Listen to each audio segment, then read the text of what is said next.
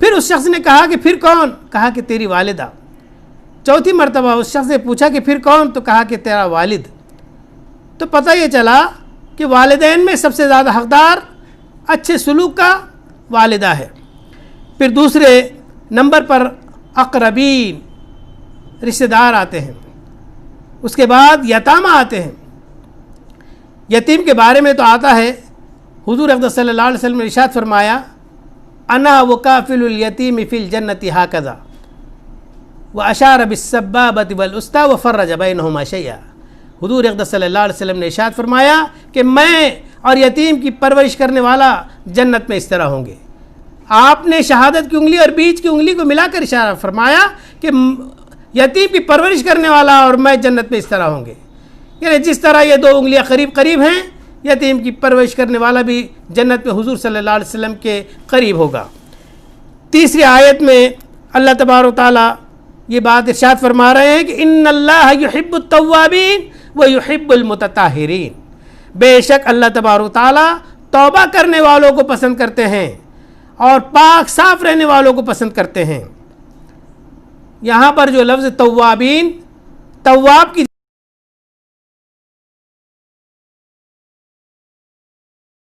جمع ہے، ایک ہوتا ہے اواب، اواب توبہ کرنے والے کو کہتے ہیں، اور تواب توبہ قبول کرنے والے کو کہتے ہیں۔ اواب کی جمع اوابون اور تواب کی جمع توابون آتی ہے۔ مطہرین، ایک مطہر ہوتا ہے، ایک طاہر ہوتا ہے، ایک مطہر ہوتا ہے۔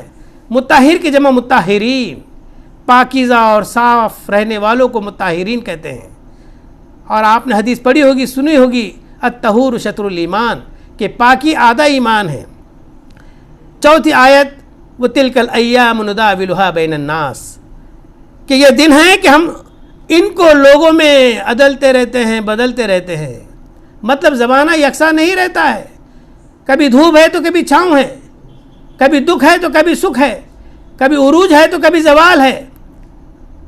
تاریخ شاہد ہے، حالات زمانہ اس بات پر گواہ ہیں کہ کبھی فقیر کو بادشاہ بنا دیتا ہے اور بادشاہ کو فقیر بنا دیتا ہے، یعنی ایسے ویسے کو کیسا کیسا کر دیتا ہے اور کیسے کیسے کو ایسا ویسا کر دیتا ہے۔